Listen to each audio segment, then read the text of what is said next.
Pessoal, boa tarde a todos, boa tarde àqueles presentes aqui no auditório G4 da Universidade Católica de Pernambuco, boa tarde àqueles que estão nos assistindo pelo Instagram e pelo YouTube, né? Sejam todos bem-vindos a essa tarde de conhecimento, essa tarde de discussão, né? Promovido pela Universidade Católica de Pernambuco em parceria com o PPGD de Goiás e o PPGD da Universidade da Paraíba. Tá? Nesse dia nós teremos a conferência Las Actas com Acuerdo e as propostas de reforma do contencioso tributário brasileiro. Temos dois professores convidados, a professora Tereza Tarragó, da UFPE, e o professor Antônio Carlos Souza, da USP do IBET, com a mediação do professor Raimundo Juliano, da Universidade Católica de Pernambuco, e do professor João Alves, do IBET, da UFPE. Sejam todos bem-vindos, e já iremos iniciar os nossos trabalhos. Primeiramente, convido a professora Tereza Tarragó para compor a mesa.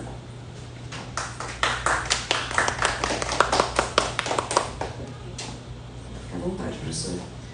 Professor Carlos, Antônio Carlos, por favor. Professor Raimundo Juliano, seja bem-vindo. E professor João Alves. A sua palavra, então, ao presidente da mesa, professor Raimundo Juliano. Muito obrigado, Maria Ivanúcia. Boa tarde a todos e a todas. Palavras iniciais são de agradecimento em meu nome e em nome do PPGD, as contribuições, o esforço enorme. Eu sei da agenda das pessoas, da professora Tereza Tarragó, do professor Antônio Carlos, do professor João Alves e de todos. Em especial um agradecimento a Maria Ivanúcia, que colabora muito. Eu vou precisar utilizar algum tempo, 10 minutos, para dar o contexto da razão de ser desta conversa e onde se enquadra. No final do mês de setembro do ano passado, fui procurado pela coordenadora do programa, pela professora Érica,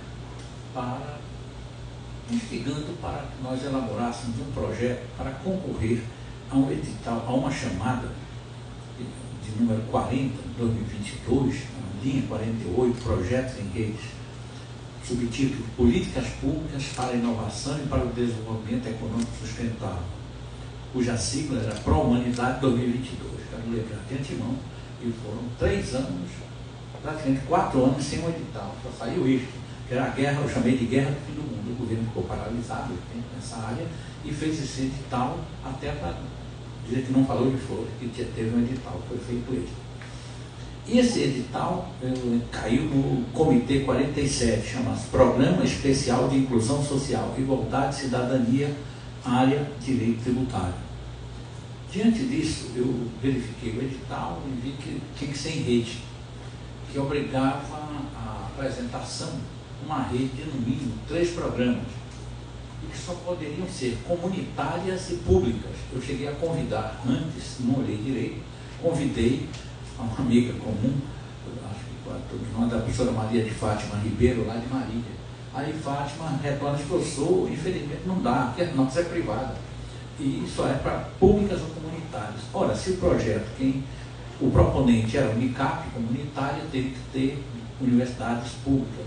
E nesta hora eu procurei, eu tenho uma admiração imensa por Nelson Rodrigues, e ele já dizia que os inimigos não mandam flores.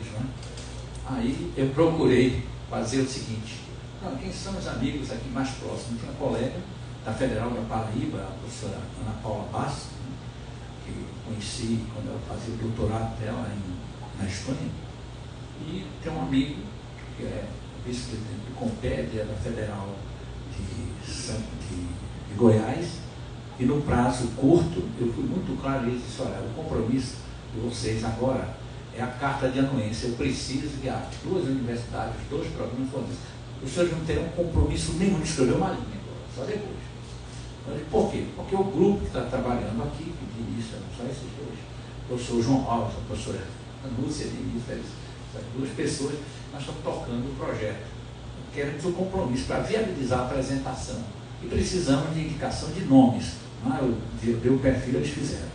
Moral da história: Eis que, no dia, para surpresa minha, a professora Maria Ivanúcia liga para mim e diz: professor, o seu nome está na lista. De quê? A lista é com... Quando falei em lista, tem muita lista aí, eu estou denunciado. Porque, não, professor, é a lista do CNPq. É uma lista provisória, não lembra? Você vai dar uma lista provisória. Provisória não quer dizer nada. Aí eu tinha uma viagem no dia seguinte para um compete. Cheguei lá e eu vou encontrar com a professora, uma colega nossa da Federal do Rio. E eu sei que é representante de direito no CNPq. Quando eu disse a ela: olha, e sobre a lista, ela disse: nem fale mais nada. Não é provisória mais não. Eu já vi, o seu nome está aqui, é definitivo. Então vamos incluir. Aí comuniquei, né, aos colegas, comuniquei a coordenação. Eu confesso, até então nunca tinha ocorrido isso antes. Ele conseguiu aprovar um projeto cujo título, a parte, depois eu quero dar o contexto das falas, que é: las actas com acordo como fator de redução da hiperlitigiosidade fiscal. Lembrei-me, não é à toa que a professora Tereza Tarragó está aqui, né? Tem muito a dizer. Se olhar a trajetória dela e o trabalho acadêmico que ela se dedica a fazer essas coisas. Por outro lado, também o professor Antônio, né? Então aqui não foi por mercado só por amizade que eu tenho, não, eles têm muito a contribuir, isso aqui. Nessa temática, eu nunca tive dúvidas, essas são as pessoas, né, que nós precisamos aqui, que podem ajudar nesse processo. Final da história, o projeto foi aprovado, isso é bom, né, minha qualidade pessoal. Nós temos aqui, então, uma lista, 12 pessoas, começar por alunos de mestrado e doutorado na Paraíba, são 2 da Paraíba, 2 da Federal de Goiás. Em todos eles tem um estudante de PIBIC, um bolsista, certo? E daqui pelo encaminhamento da Católica, a lista contempla aqui, no caso, eu, o professor Hélio Oren, a professora Maria Ivanúcia, o professor João e um menino que trabalha comigo, o Breno, que ajudou muito e estou ajudando, tá? Com esses aí. Então, essa equipe são 12 pessoas, um dado que saber. Existem bolsas. Essas bolsas são praticamente já são bem direcionadas, né? Tem uma bolsa de pós-doutorado, o perfil, a única pessoa que se enquadrava era a professora Maria Ivanúcia, não tinha dúvida. Tem uma outra que no perfil era o professor João. Tanto é assim que eu, nem a professora Ana, nem o professor Quirino Goiás, nós não atribuímos bolsa nenhuma, nós só tem bolsa para mais componentes. O professor Hélio também não, certo? E vai ter um desenvolvimento disso aqui, para encerrar o contexto do trabalho, é que, para surpresa minha, confesso, que não sabia, não estava escrito isso bem claro no edital, é que foram contemplados um projeto com 5 bolsas, 5 viagens, passagens internacionais com um número X de diárias. Nós tínhamos já indicado no projeto 2 professores da Espanha, que eu estive lá com eles agora em janeiro. E ficou claro que teria também gente de Portugal. Então já fiz contato, agora em agosto, infelizmente, esse período é sem sentido lá para eles. Em agosto teremos aqui um professor da Universidade do Minho de Braga, o professor Joaquim, que trabalha com processo, também é catedrático tributário. Tem um outro brasileiro, um português que conhece o Brasil mais que eu, que é o professor Vasco Guimarães, ele estará aqui conosco também em setembro. E uma professora, eu tenho um pessoal lá de Madrid, é mais complicado, e uma professora da Universidade de Salamanca, a professora Rosa, que estará aqui conosco ainda no final de setembro. Então tem esses 3, e nessa história com o senso comum, quem parte, reparte, e fica com a menor parte, é burro, não entende da arte. O que eu fiz? Eu consultei ao CNPq, já que esses 2 colegas da Universidade de Castilla-La Mancha não terão possibilidade de vir no período possível necessário, se eu podia invertir, eu ia até lá, claro, Pronto, então está invertido. Eu estou articulando uma ida, não vai dar para ser agora, por causa do preço das passagens, ficou também para agosto. Eu irei lá em agosto a Lisboa e Salamanca, certo? Esse é o contexto do projeto. O resumo que eu vou fazer isso, nós iniciarmos, diz assim: nós fizemos, os estudos tributários no Brasil revelam uma notória ausência de pesquisa sobre a intensidade e a qualificação dos litígios tributários. Tal ausência só é superada pela igual falta de pesquisa sobre fraudes fiscais. Esta pesquisa intenta, no primeiro momento, identificar o estado da arte grifo, enfim, evidenciar as questões relativas à temática já referida. No segundo momento, o objetivo é identificar qual ou quais os fatores que podem explicar a falta de estudos que tratem das análises jurídicas e, no limite econômico, dos conflitos subjacentes, de um lado, a litigiosidade e do outro, ao plano da fraude. É possível afirmar que o intento desta investigação qualifica-se como exploratório. Buscamos verificar a frequência e os motivos pelos quais se reclama e se recorre, quer no plano da administração, quer no plano do judiciário. Busca também verificar níveis, padrões e quantificações sobre o nível e a natureza da evasão, etc, etc. É evidente que uma pesquisa com tal objetivo enfrentará dificuldades, em um primeiro momento, de ordem metodológica, em seguida, da obtenção de dados. Ao final, esperamos poder fornecer um quadro onde restem evidenciadas as condições de justiça e segurança jurídica. Reconhecemos que a complexidade tributária, ao lado de outras questões, contribui fortemente para a ampliação das tensões no âmbito das relações jurídicas tributárias. Portanto, à luz da análise documental, será possível fornecer elementos clarificadores da problemática tratada na pesquisa. Pronto. Em linhas gerais, eu tentei aqui colocar a síntese das pretensões nossas, que são muitas, viu? São muitas. No limite, ousadas. Mas a gente teria que ousar, para não ficar na mesmice, certo? Então, hoje, o tempo já estava passando, né? E a preocupação nossa aumentando, e nós iniciamos formalmente com o evento. A gente está trabalhando em forma resmungando, né, para dentro, eu, João, a Lúcia e o grupo. A professora Ana Paula, eu já estive até em um evento agora na UFPB, em que ela iria falar exatamente sobre esse tema, e de última hora cheguei a convidar, né, o professor João Alves e o professor João Hélio, e surgiu um problema, que eu estava querendo vaga para ouvir. E disseram, professor, tem um problema, o senhor é quem vai falar, que a professora está no hospital. E eu tive que convidar de última hora para ter que enfrentar o debate lá. Foi bom, porque fiz contato com o pessoal de Coimbra e de Lisboa que estava aí. Valeu. Tá? Então a gente já tem a articulação com esse pessoal que está estudando exatamente esse tema, tanto em Coimbra com a professora, quanto em Lisboa com o professor. Certo? Então esse é o contexto. Sem mais, eu reitero os agradecimentos e vamos começar com a professora Tereza Tarragó. Deixar um dado que muitos aqui talvez nem saibam. Né? Só quem escapou aqui, né, de ter a vivência na academia comigo foi o amigo João, o amigo Antônio, porque o João fez o mestrado aqui comigo, a Maria Vanúcia tem mestrado e doutorado, já sofreu 2 vezes, e a minha estimadíssima professora Tereza Tarragó também. É uma honra para mim. Olha, eu na minha vida, o que conta para mim são as pessoas que vivenciaram, foram meus alunos, tiveram a generosidade até de aceitar conviver comigo.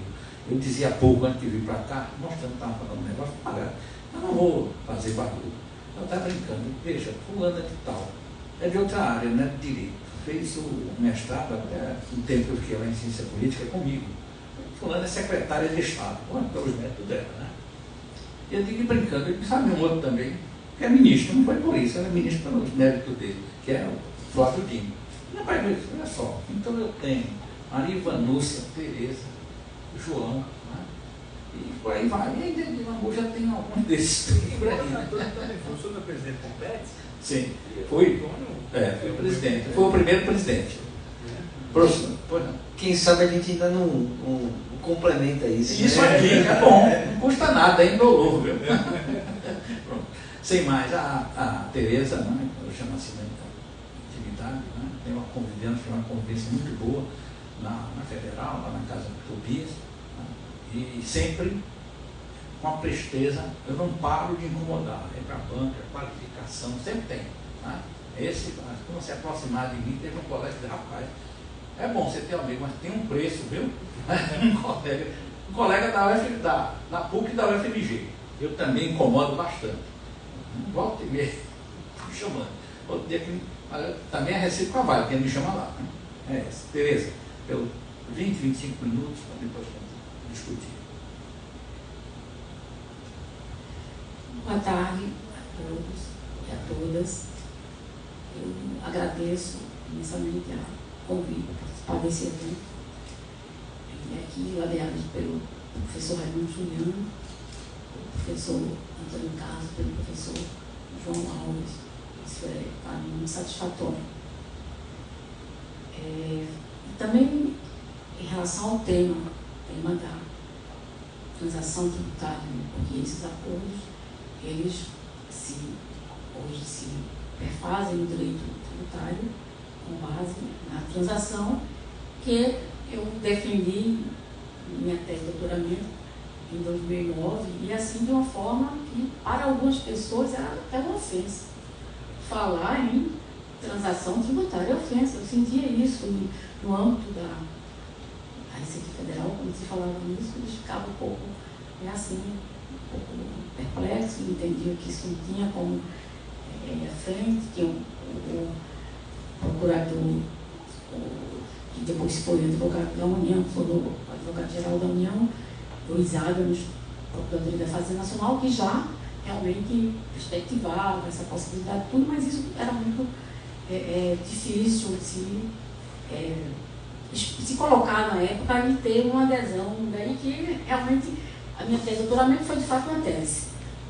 Foi de fato uma tese. Então, esse tema, essa evolução do direito tributário para a possibilidade de uma transação, ela aconteceu, de fato aconteceu. Então, nós temos hoje leis que tratam da transação tributária, a Lei 13.889 de 2020, e circundada pela Lei 14.375 de 2022, então já no âmbito federal, porque nós tivemos, inclusive, na época, assim, mas não tão recente, uma das primeiras iniciativas de transação tributária de aborto foi no âmbito do Estado de Pernambuco. O Estado de Pernambuco, né? Então, eu fiz aqui uma exposição em relação a um estudo, uma pesquisa que foi feita, vamos dizer assim, sob os auspícios do CNJ, e que apresentou resultados agora de 2020, 2021. Eu queria saber como é que eu faria para... Pode passar, né? Então, pronto, passar aqui. Então, nós temos aqui, em relação... Está em PDF, tá? Então, uma pesquisa efetivada, contencioso judicial tributário brasileiro. Então, principais achados e diagnósticos, porque essa pesquisa, que ela foi feita pelo Instituto de Pesquisa de São Paulo, né, que foi o vencedor em relação ao edital que foi lançado pelo CNJ. E saiu a partir daí esses resultados que têm como base o seguinte: a pesquisa ela parte de premissas consolidadas. Ela parte de premissas consolidadas. E vai verificar se aquela premissa lançada, se ela se sustenta ou se ela não é cabível no caso. Então, nós passamos... pode passar, quando fizer assim, você passa. Então, visão geral do diagnóstico contencioso tributário, o elevado grau de litigiosidade, claro que ele ocorre em razão de uma, vamos dizer assim, de já uma situação consolidada no campo jurídico, né, de se buscar o poder judiciário. Inclusive, aliás, quando se fala disso, nós temos que levar em consideração que o professor Casal Danavaz sempre repete que essa visão de que só o poder judiciário faz a justiça, né, isso não é cabível no Estado Democrático de Direito. No Estado Democrático de Direito, a justiça é aplicada tanto pelo poder judiciário quanto pela administração pública, no processo administrativo, né, seja disciplinar, seja tributário. Mas essa visão é uma visão que vem, de qualquer forma, consolidada, e realmente a litigiosidade ela é imensa. Então, segundo o relatório de justiça, em números de 2021, nós temos dos quais cerca de 40% são de natureza tributária, os processos que tramitam. Nós temos aqui uma base, nós colocamos, de 77 bilhões, né? Isso não coloquei aqui, deixa eu acompanhar aqui pela minha eu controle aqui. Nós temos aqui uma base pelo diagnóstico aqui, 77 milhões de processos em tramitação. E sendo que, desses 77 milhões, 40% são processos tributários. Então, a gente tem, sendo que 70% desses 40% são de execuções pendentes, processos de execuções fiscais pendentes, e que tem apenas uma taxa de congestionamento de 87%. Portanto, a taxa de congestionamento alta significa que cada 100 processos, apenas 13 são baixados. Então, isso é realmente preocupante. E vamos considerar uma situação que nós não podemos esquecer, que a Lei Complementar 118, que alterou o CTM, já deu uma forcinha para a execução fiscal. Ela estava agonizando a execução fiscal. Então, quando ele já alterou a possibilidade, quando ele já fez alterações no sentido de que, por exemplo, a interrupção da prescrição se dava como despacho, e aquilo ali já deu uma vida, porque a quantidade de execuções que sinceramente prescreveram era enorme. Então, isso já ajudou. Quando ele estabeleceu também aquela possibilidade da penhora eletrônica para ser justo no âmbito do direito tributário, isso também foi um respiro para a execução fiscal. Mas, mesmo assim, é algo que é preocupante. Então, essa situação de fato, ela é presente no nosso ordenamento jurídico e na situação hoje da litigiosidade campo tributário. Então, o estudo, ele partindo de constatações, ele foi fazer um levantamento em relação a cada uma das situações. Eu não vou colocar todas aqui, que são muitas, mas a gente trouxe mais ou menos pontos que convergem para a questão da transação tributária, portanto, dos acordos em matéria tributária.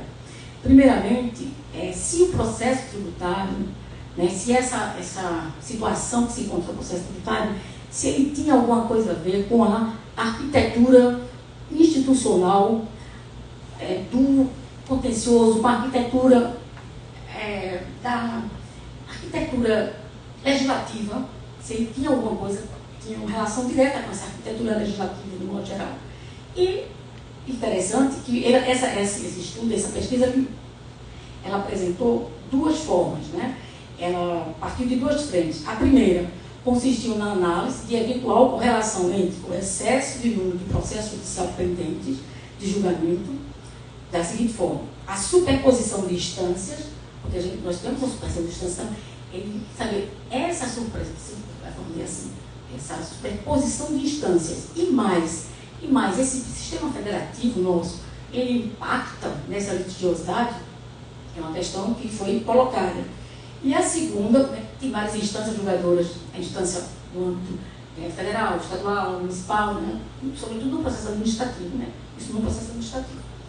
Então, isso aí poderia impactar. E a segunda, ele empreendeu a possível relação de causalidade entre o grande número de conflitos tributários federativos e a estrutura constitucional do nosso federalismo fiscal, né, e a existência de contencioso administrativo, municipal, estadual e federal, em paralelo ao sistema de processo judicial. Então, aqui Aqui se verificou a necessidade, a partir daí, então a pesquisa constatou que há uma ausência de vinculação normativa dos servidores. Então, o que a pesquisa verificou é que essa superposição de instâncias, ela leva, de fato, a manter um pouco essa litigiosidade, dado que, sobretudo no âmbito dos municípios, não existe uma conformação com o restante, né, das decisões já consolidadas no âmbito federal.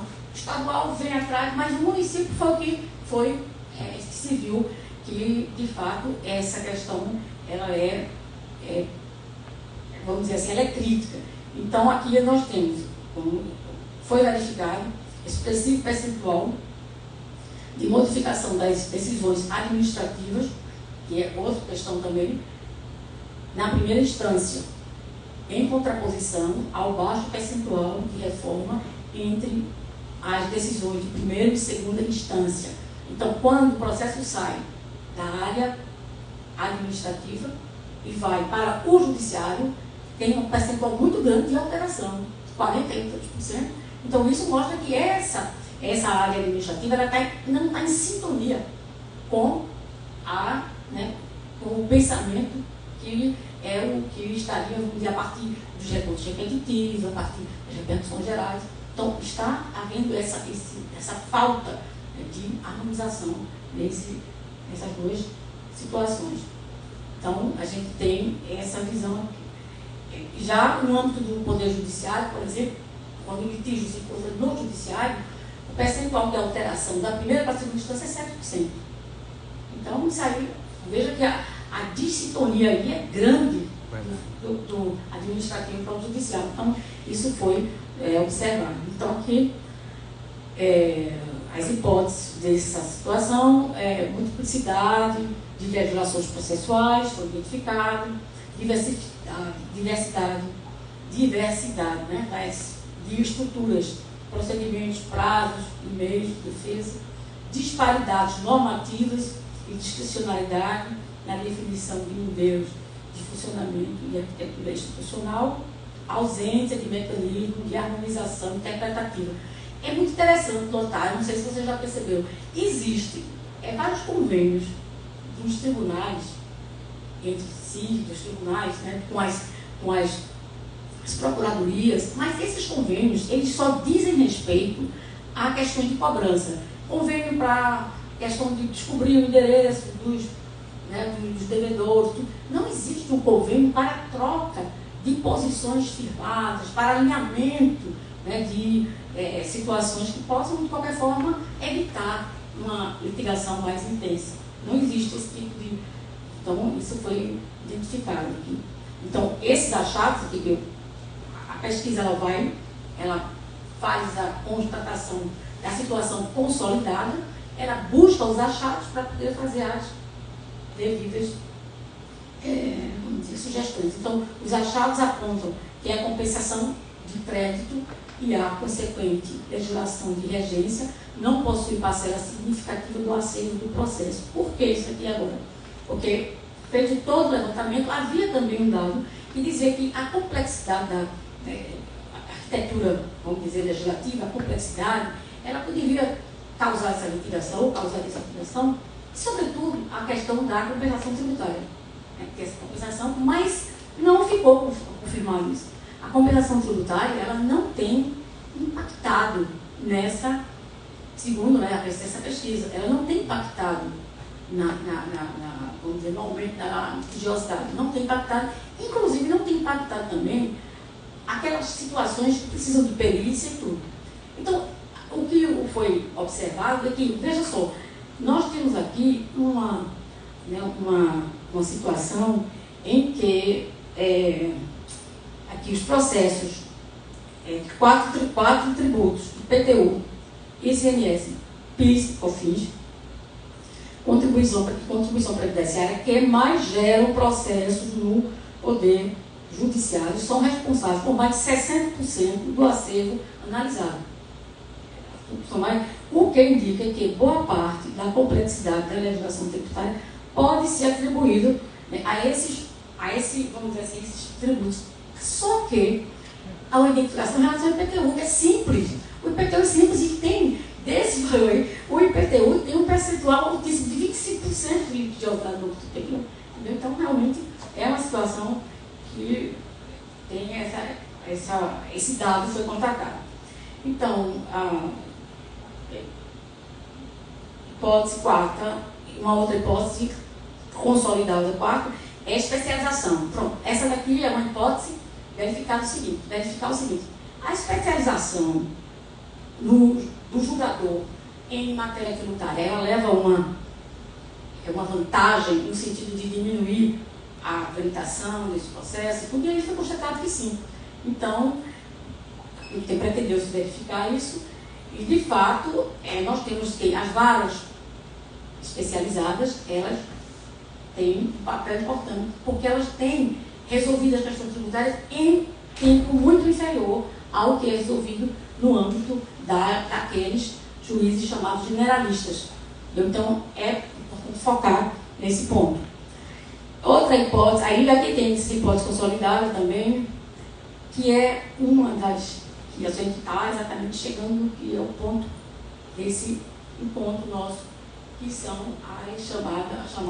os meios, vamos chamar os meios alternativos de solução de conflitos tributários. Então, essa é uma linha de verificação dessa pesquisa que aponta para esses meios serem necessários, serem viabilizados. Entretanto, se constata que muito pouco se tem feito em relação a essa aplicação. Então, os meios de solução, redução da litigância, jurisdição administrativa, contribui para com a efetividade, qualificação da tutela de interesse. Então, ele, logicamente, que ele se facilita no âmbito, né, administrativo, no âmbito judicial. Pouca utilização dos meios alternativos no Brasil. Né? A utilização crescente internacional já vinha muito, né, professor? Muito. Internacionalmente, a gente já naquela época, eu comecei a pensar aqui na minha tese, doutoral já tinha a Itália, com todas aquelas, né, aqueles acordos e aquelas transações celebradas com os contribuintes. Então, uma questão que eu me lembro que se colocava muito é essa indisponibilidade do interesse público.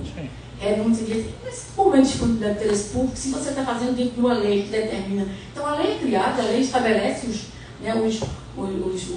tipos de transação. Então, não há que se falar, né, que o interesse público estava na lei. Então, a disponibilidade aqui, você não está tendo essa atuação com a disponibilidade do interesse público, porque ele já está bem disposto na legislação. E sentimento de desconfiança entre as partes, isso aí é uma verdade, porque o fisco, né, sempre teve esse ranço exatamente diante dessa falta de aproximação. Isso é uma realidade. Então, uma transação tributária no Brasil. Então, veio a transação tributária no Brasil, que desde da promulgação do CTM, que ela está lá, artigo 156, inciso 3º, 171.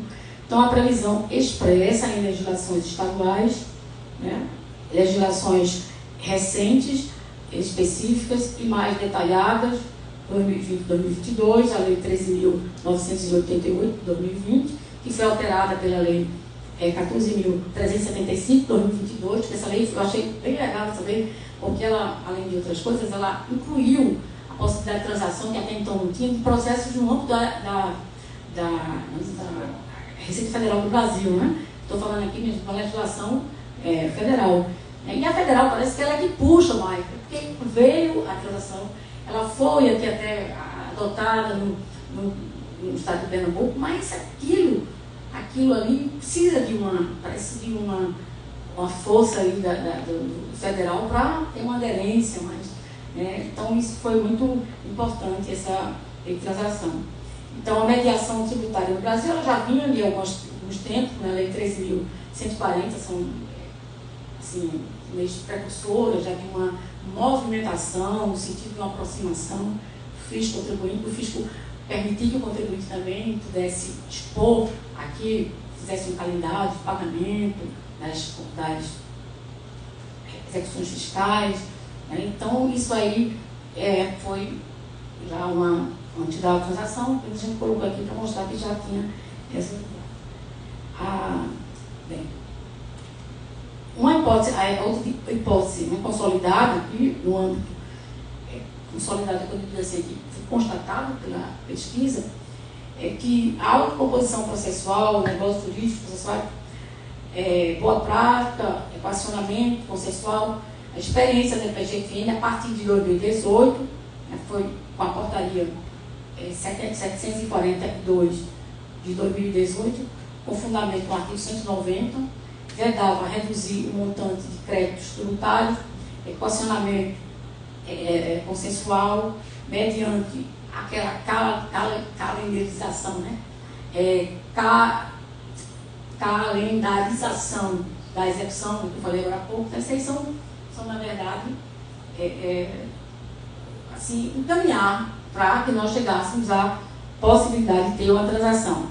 Então, a transação, ela veio a partir da transação no âmbito federal, a partir da Lei 13.988, né, deixa eu ver se foi 9.988 ou foi 9.000, foi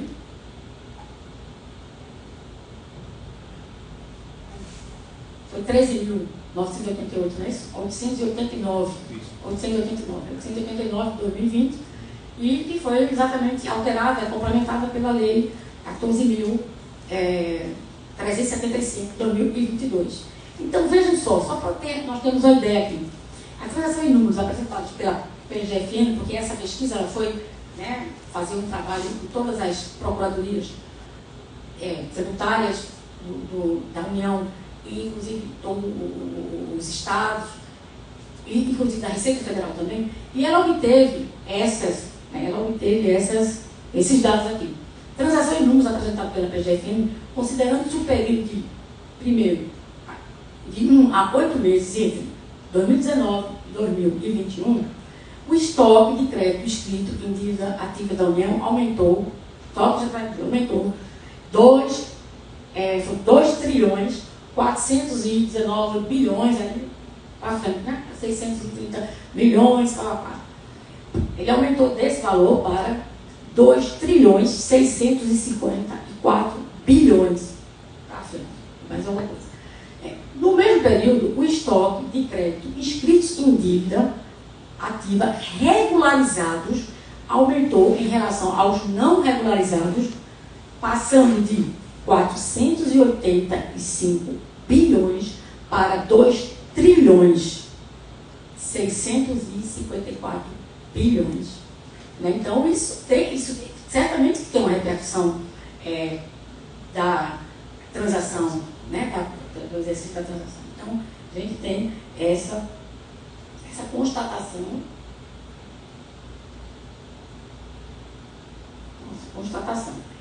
Então, dentro dessa hipótese consolidada de número 5, né, que é a transação, então as conclusões: a utilização dos meios alternativos para a solução de conflitos em matéria tributária tem apresentado importante progresso ao longo das últimas décadas em âmbito internacional, sendo ainda bastante incipiente no Brasil. Esse é o desafio, professor.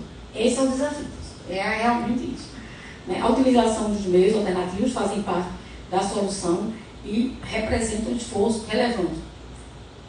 A desobstrução dos tribunais com redução do estoque de processos tributários, a desjudicialização de relações entre fisco e contribuinte, melhoria da arrecadação e o ambiente de negócio. Isso é uma coisa assim, realmente que tem um impacto muito grande. Assim. Recomenda-se ampliar gradualmente a utilização dos meios alternativos para a resolução dos conflitos em matéria tributária, considerando que resolução do litígio tributário não é prerrogativa exclusiva do Poder Judiciário. Então, isso é também importante, porque a gente sabe que acordo no âmbito do Poder Judiciário sempre existiu, acordo no âmbito do Poder Judiciário, mas não atende realmente a, vamos dizer assim, a necessidade dentro dessa modernidade, vamos dizer, presente hoje. Respeitando o princípio da legalidade, pautando-se as decisões na moldura legal vigente no país. Então, isso aí tem que ser tudo observado. Então, as medidas preventivas aqui, prevenção da litigiosidade tributária, é a cooperação, a confiança, transparência nas relações entre fiscos e contribuintes, é importantíssimo. Isso tem que se firmar, isso tem que se instalar no nosso, na nossa convivência jurídica tributária. Tendência internacional, medidas preventivas, programas de transparência, situação no Brasil, pesquisa qualitativa, antagonismo, desconfiança, baixa colaboração, insegurança jurídica. E isso aí, eu fico pensando, no momento em que nós sabemos que há uma grande mudança, uma mudança de paradigma em relação à gestão dos tributos. Porque antigamente era o fisco que fazia toda essa atuação. Nós tínhamos o que a gente chama, a Saltanavai chama do sistema, denomina do sistema de gestão de tributos continental, em que a firma tem dois sistemas, continental e anglo-saxão.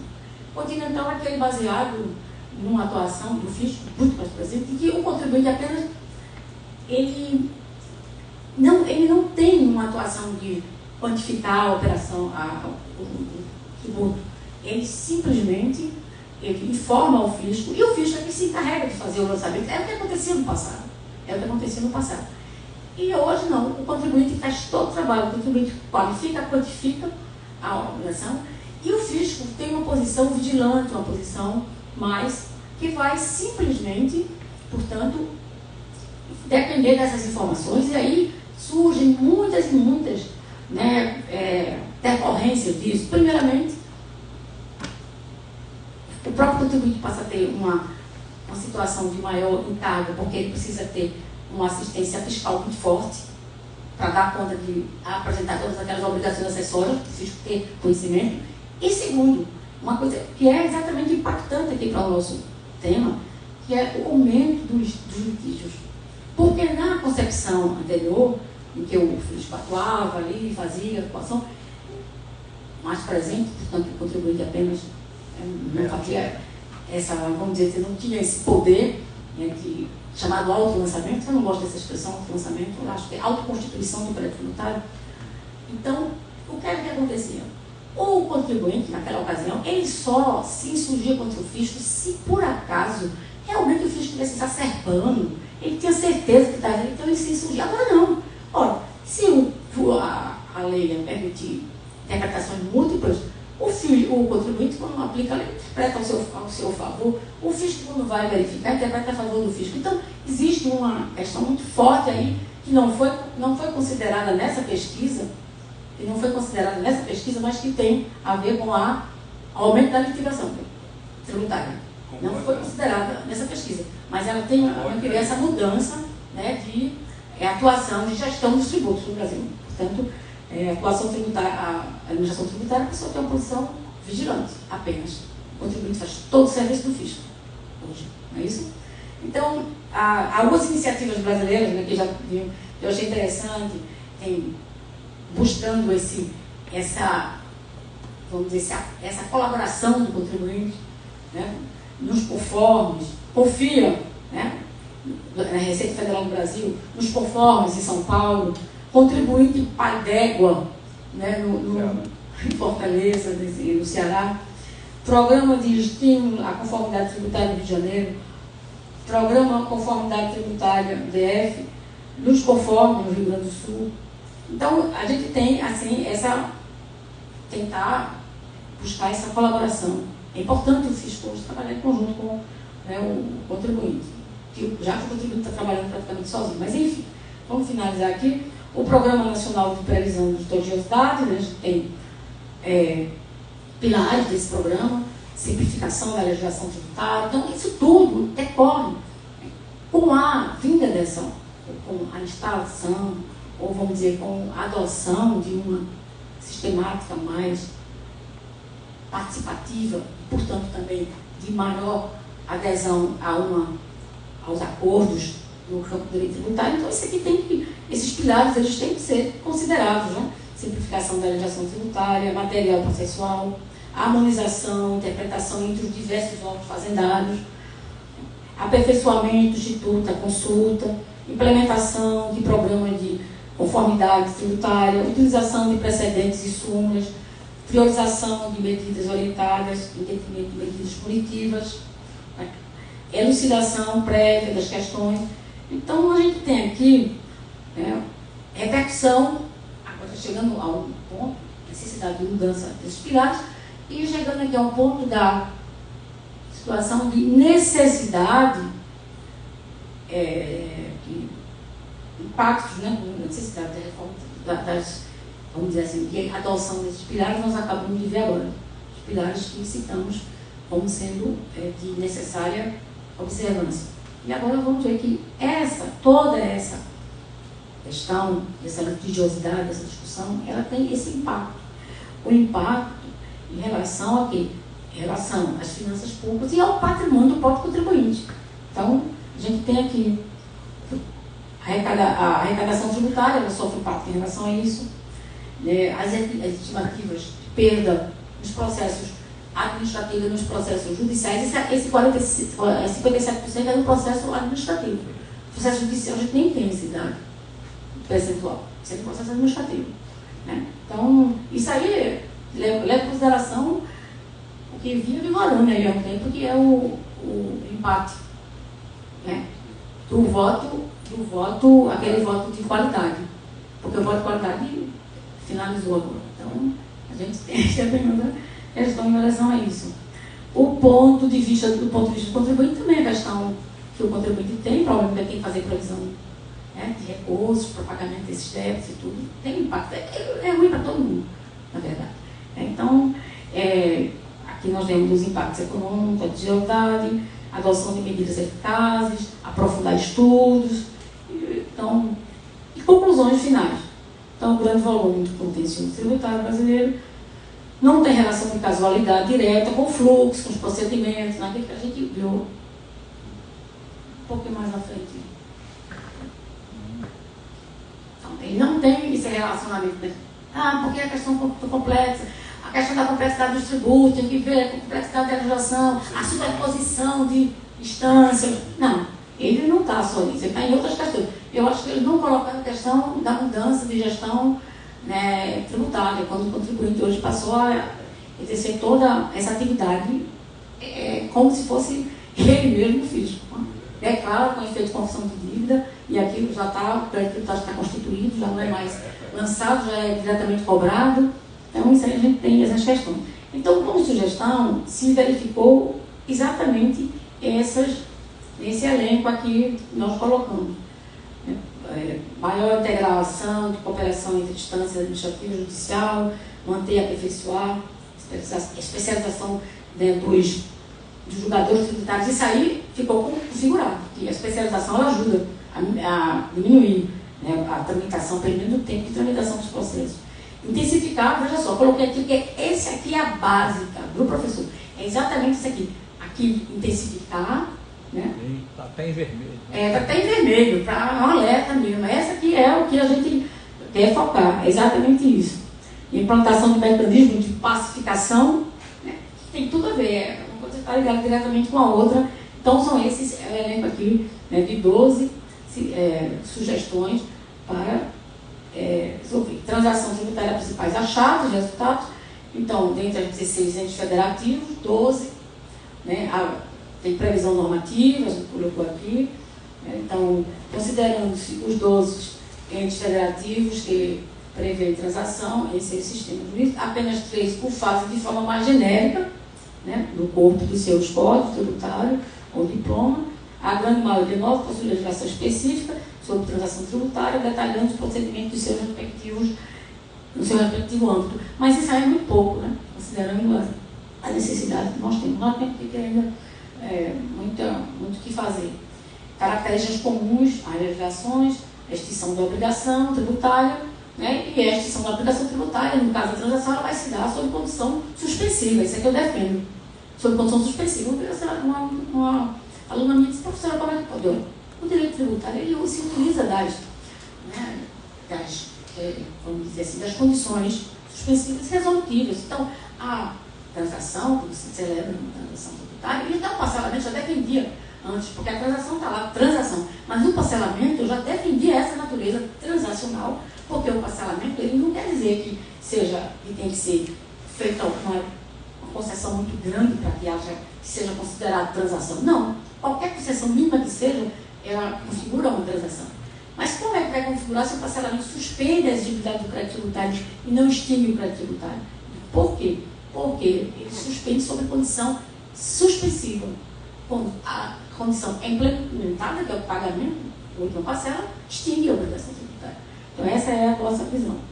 E a tendência e peculiaridade, pronto, a gente tem aqui, essa é a exigência de tendência recente, né, que entes disciplinária, a transação, diploma específico. Então essa toda é a busca de diminuir a litigiosidade, né, através desses achados. Pode passar aqui, por favor. Através desses achados aqui, por fim, viabilizar a superação da situação transitória, de crise econômica e financeira do contribuinte também. Então, ela vai beneficiar exatamente isso.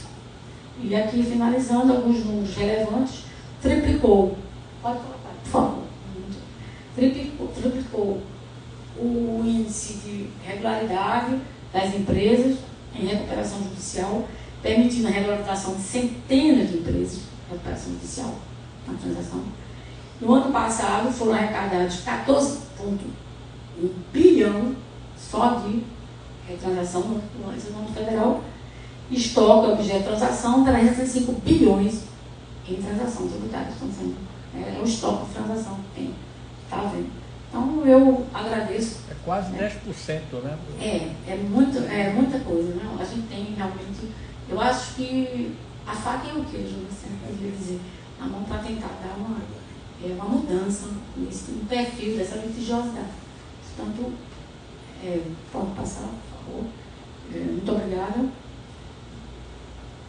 E agradeço. Obrigado, digo eu, professor. Obrigado. Uma explicação. Muito obrigado mesmo. Tem muita coisa para conversar. Bom, concluída a intervenção da professora Tereza Cristina Rodrigues, professor Antônio Carlos Souza, por favor. Primeiramente, boa tarde a todos. Queria cumprimentar a professora Tereza. Falar depois dela é sempre um desafio, depois dessa exposição. Ela traz dados importantíssimos de sua vivência, né, em relação a um tema que, de fato, o seu depoimento lembra muito de uma frase, que não basta mudar a legislação, precisa mudar a cultura. Né? Talvez naquele momento, em 2008 e 2009, a gente não estivesse pronto ainda para uma lei de transação. E, inclusive, advogados e pesquisadores da época que foram contrários, né, à regulamentação, e hoje se manifestam favoravelmente esse instituto. Então é engraçado que não basta mudar a legislação, precisa mudar a cultura. E aí o que é interessante desse estudo e desse debate que a gente está vivenciando no Brasil? Daí, professor, a importância desse projeto. Da minha visão, esse projeto, esse tipo de discussão, sem querer fazer um juízo de prevalência, ele é mais importante do que uma reforma tributária de consumo. Porque ele trabalha a toda uma base de um sistema.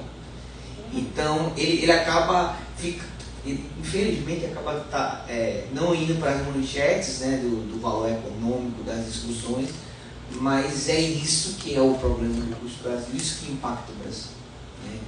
E essa discussão ela precisa ser enfrentada, precisa ser trabalhada na academia, nas diversas áreas, Receita Federal, procuradorias e na advocacia, porque não basta alterar a legislação ou alterar um tributo, é preciso analisar qual é o nosso contexto.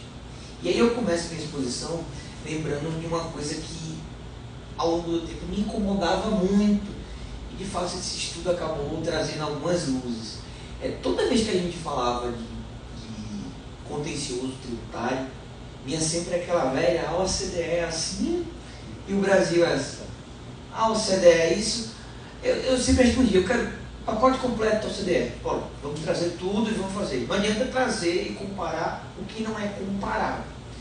E eu sempre brincava, e eu acho que cada vez mais eu estou mais convencido disso, que é preciso enxergar o contencioso, a litigiosidade brasileira, sob 3 aspectos: sociológico, sociológico. Por que o sociológico? Porque, ao contrário dos outros países, existe um sentimento na nossa sociedade de que não há retributividade, ou seja, do que se paga de tributo, isso não é visto implementado. Aí vai dizer, não, mas é um debate político. Não é. Porque se não existe esse sentimento de retributividade, existe uma tendência da sociedade, qualquer que seja o setor, de se insurgir sempre em relação a uma cobrança, a uma instituição de um tributo. Então, por que o Brasil é tão litigioso? Primeiro, o aspecto sociológico. Existe um sentimento de que o que se paga não se tem em retorno social e das diversos aspectos. Então, se eu for na Suécia, eu não vou ter um contencioso. Não existe a palavra contencioso. Porque, se for falar em reduzir tributo, o pessoal fica preocupado, porque teme que haja uma queda de qualidade do serviço público ali. Então, não dá para comparar países da OCDE em relação a isso ao Brasil, o primeiro aspecto. Eu sempre combati 70 mais ou menos. Uma transferência para a administração para o contribuinte de interpretar, constituir e recolher. Só que, enquanto em outros países do mundo essa tendência também é uma realidade, aqui a gente só importou pela metade. Porque lá fora é o seguinte, você tem um ônus de interpretar e de constituir e de recolher. Eu, a administração, não tenho só o ônus de fiscalizar. Eu tenho o ônus de prover aquele contribuinte com uma estabilização dos posicionamentos e proteger ele diante de uma confiança legítima, diante de uma postura de confiança. Ou seja, não basta eu fiscalizar, eu preciso dar toda a estabilidade sistêmica àquele contribuinte. Então, se existe uma dúvida razoável, ela é para o contribuinte. Se existe uma instabilidade sistêmica, ela é corrigida favorável ao contribuinte. Então, não basta entregar ao contribuinte o ônus de interpretar e constituir. Tem que se garantir esse sistema de confiança legítima, esse sistema que protege o princípio constitucional da confiança legítima. Então, isso também está na origem de diversos litígios brasileiros. Porque aí a gente importou pela metade. A gente tem a fase 1, mas não tem a fase 2. Ou pelo menos a gente tem a fase 2 ainda em implementação. Não tem ela completa. Então, essa baixa densidade normativa ou de postura da administração gera contencioso. E aí, nesse contexto, o que é que eu tenho aqui? Eu tenho uma situação que hoje, num contexto de reforma tributária, uma observação que até o professor Tássio Lacerda Gama da PUC de São Paulo fez, que eu concordei e tenho replicado. O problema do Brasil em questão de reforma tributária economista não combina com o tributarista, ou seja, ele põe uma base econômica ali de tributação, mas na hora de transformar isso em arquitetura jurídica, com o tributarista não cola bem. E o tributarista bola a arquitetura jurídica, mas não combina com o processualista, que é a forma de dinamizar isso e estruturar essa arrecadação. Então, está aí a origem dos nossos problemas. E aí, no Brasil, pela primeira vez, eu acho que esse estudo ele é revelador, o estudo CNJ, INSPER, mas ele é uma amostra de que precisa ser uma constante na administração, ou seja, a gente não pode basear nossas estruturas legislativas em meras hipóteses, no mero eu acho, é preciso estar sempre testando hipóteses em relação a isso. Mas o estudo ele foi muito importante para deixar claro o seguinte, aquele mantra que no Brasil existe um contencioso porque a legislação é complexa, ele cai.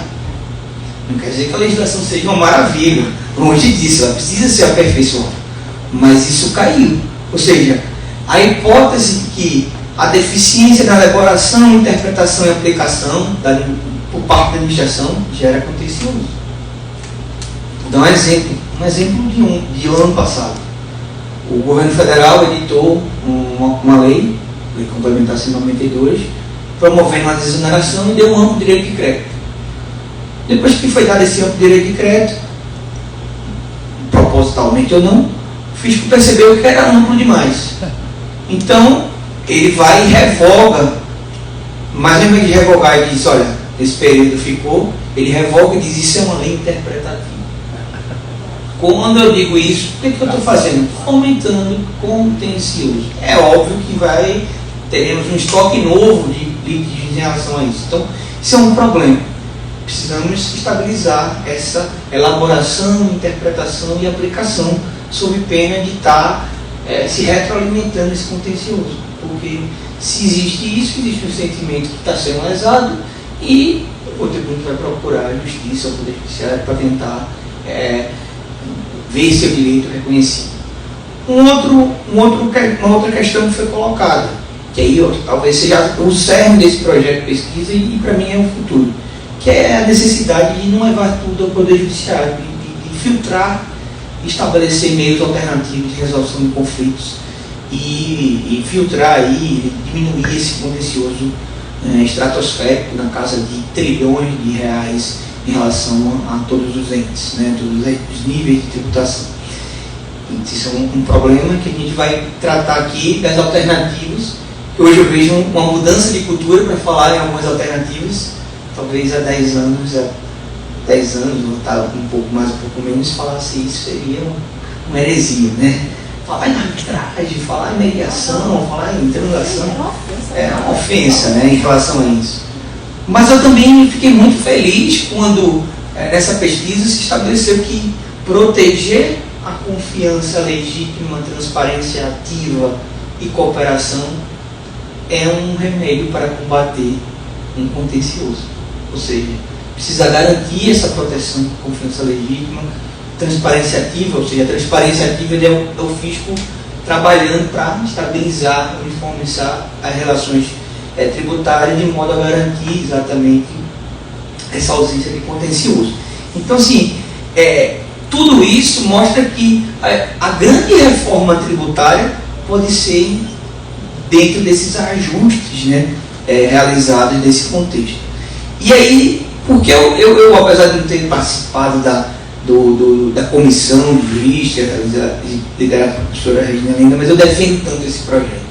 Porque qual foi a ideia? A partir dessas conclusões, foi montada uma comissão de juristas, e nessa comissão a coordenadora, no caso a ministra Regina Lenda, tomou cuidado de trazer para o debate membros de todas as áreas, ou seja, a Receita Federal foi representada, a Procuradoria da Fazenda Nacional foi representada, a Associação de Procuradores de Estado, a Associação de Contribuintes, OAB, para se construir um modelo de contencioso equilibrado.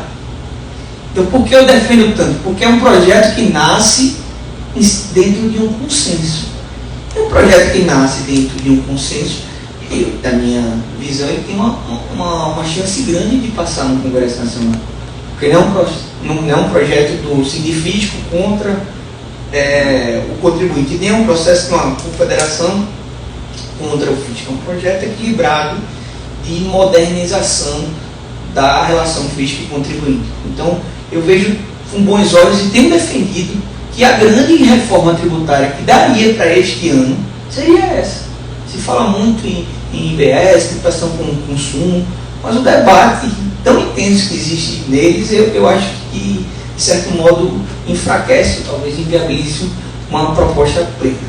E aí, dentro desse contexto, eu queria fazer, óbvio que não é minha intenção aqui falar de cada um detalhadamente do projeto, mas trazer algumas ideias sobre cada projeto que poderia ser trabalhada dentro desse projeto de pesquisa, dentro dessa discussão. A primeira ideia desse projeto que eu acho fundamental parte da divisão feita pela comissão em trabalhar com normas gerais de direito tributário envolvendo redução de litigiosidade e cooperação e normas especiais, procedimentos criados para efetivar essa redução e essa cooperação. Então eu tenho 2 projetos de lei complementar que tem a função de alterar o Código Tributário Nacional. Então o primeiro projeto, que é o PLP 24 de 2022, ele traz o artigo 139A e 139B do Código Tributário Nacional, ou seja, ele pretende inserir onde no Código Tributário Nacional vai constar que, preferencialmente, a administração deve adotar meios alternativos de resolução de conflitos. E no 139B, ela traz uma norma que diz que presume-se a boa-fé do contribuinte e a administração deve adotar medidas para estabilizar relações de interpretação da legislação tributária, ou seja, aquele velho mantra de entregar a competência para o contribuinte, mas trabalhar para estabilizar isso. Então, dentro dessa lei complementar, são inseridos vários artigos, mas o cerne dela é estabelecer, em norma geral de direito tributário, que eu, administração tributária brasileira, em todos os níveis, eu preciso estabilizar, eu preciso trabalhar com meios alternativos de resolução. Numa outra situação, eu tenho a Lei Complementar 125, o projeto de Lei Complementar 125, em que se estabelece uma criação de um Código de Defesa dos Contribuintes. Quando, na verdade, eu até não gosto desse nome, Código de Defesa dos Contribuintes. Na verdade, é um código que, mais uma vez, traz os pilares da relação fisco-contribuinte, baseado em boa-fé, necessidade de cooperação e necessidade de garantir a proteção da confiança legítima do contribuinte nessas situações. Então, eu tenho uma primeira situação de ordem geral, que vai atingir, obviamente, todos os níveis federativos, e tem projetos que visam, de fato, uns o âmbito geral e outros específico para a União. Então, eu destaco aqui a transação assim, nem vou falar da transação, porque a transação no âmbito da União já é uma realidade.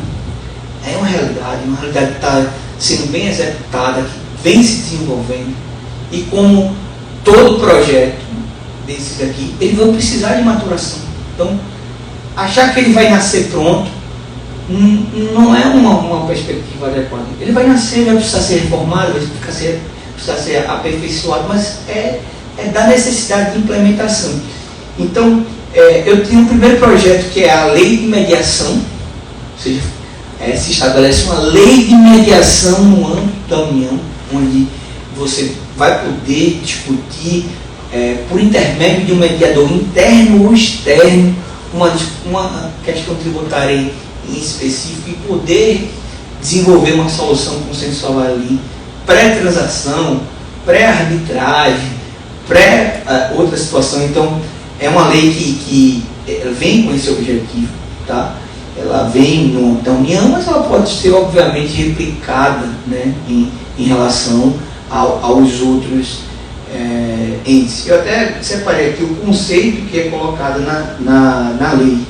Então, ele diz que mediação tributária é um método e procedimento instaurado e mantido voluntariamente pelo agente competente da administração e pelo sujeito passivo, que busca, com base na assistência de um facilitador terceiro imparcial, a busca de solução ou prevenção de um litígio tributário, cujo resultado poderá ser celebrado de acordo formalizado por meio de um entendimento entre as partes, ou seja, uma prevenção de litígios. E muitas vezes os litígios existentes no dia a dia poderiam ser prevenidos. Eu hoje assinei um mandado de segurança, uma petição iniciada no mandado de segurança, que certamente ele poderia ser resolvido. Era uma situação em que a matéria já pode ser objeto de revisão de ofício, porque tem uma coisa julgada. Eu fiz o pedido administrativo, o pedido foi negado. Então, eu estou levando ao judiciário um pleito para que a administração faça o que deveria ser feito. Então, tivesse uma mediação aqui, uma simples conversa, sentar e falar, isso aqui seria resolvido. Então, a gente está indo ao judiciário. Por vezes, a gente está indo ao judiciário porque está sendo mais fácil ir ao judiciário do que resolver nossos problemas por meio de uma mediação, uma outra situação. Às vezes, uma conversa, uma simples conversa em relação a isso. Então, me parece muito interessante discutir isso. O segundo bloco é o bloco da arbitragem. E aí, o que eu achei interessante a lei acabou trazendo uma situação que eu sempre defendi, até publiquei um artigo num livro em homenagem ao professor Antônio Carlos dos Santos, lá em Portugal, em que se falava muito da transferência do modelo português para o brasileiro. Eu sempre não gostei dessa equiparação, porque o modelo português está calcado numa situação de baixa litigiosidade e que o nível do conflito lá é muito mais fático do que o nível sobre interpretação da legislação, como é aqui. Então, não me parece adequado importar aquele modelo. Então, o que é que a lei de arbitragem que está sendo gestada, ela pretende? Criar feito um Lego arbitragem.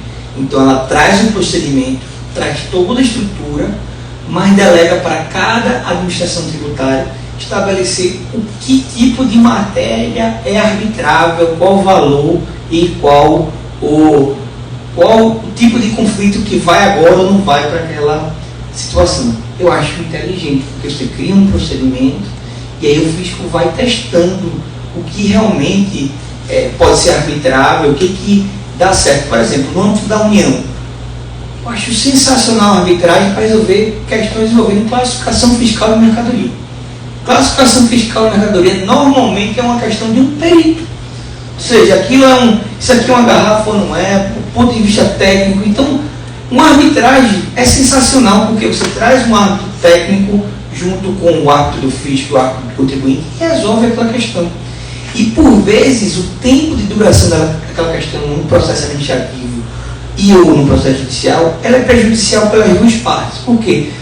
Ou você começa a recolher indevidamente, numa alíquota mais alta, dentro daquela discussão, e está perdendo competitividade, ou você recolhe numa alíquota menor e depois tem um passivo gigante tributário que vai ter que, no caso de derrota, vai ter que arcar com isso. Então, para a atividade econômica, a demora na resolução desse litígio, ela é prejudicial. Então, uma arbitragem para esse tipo de situação é interessante. E eu acho que a lei foi feliz ao não estabelecer a priori o que seria arbitrável ou não. E, sim, delegar a administração tributária em todos os níveis, escolher qual a matéria arbitrável, qual o limite de valor, qual o limite do aspecto, será objeto da arbitragem. Então, acho que isso é importante para o crescimento do Instituto, porque ele vai começar pequenininho, com matérias específicas, e pode ir crescendo com o seu desenrolar. Então, acho inteligente a opção de regulamentação nesse sentido, porque você evita criar um caos e achar que o fisco estadual não quer arbitragem, ele não quer, ele não regulamenta. Ou ele quer uma coisa pequena, ele bota pequeno. Então, você não vai ter nenhum impacto ou invasão em nenhuma administração tributária nesse sentido. Ela vai escolher o que é arbitrável a partir desse novo paradigma, né? Em relação à necessidade de prevenir litígio, necessidade de encerrar rapidamente o litígio. Então, esse é um contexto importante. Um outro contexto importante desse projeto é o fortalecimento da consulta. A consulta, que é um instituto antigo, ela precisa ser fortalecida. E ela precisa ser fortalecida e, por vezes, ela precisa ser unificada. Imagina, uma mediação pré-consulta que vai gerar uma estabilização da legislação sobre aquele tema e vai vincular todo mundo. Ou uma consulta que precise de uma cooperação, ou seja, o contribuinte não só faça aquela consulta, mas forneça mais elementos, ou participe de audiências, forneça informações para que aquele entendimento seja fechado, ou seja, que aquela posição da administração tributária seja bem assertiva em relação a isso.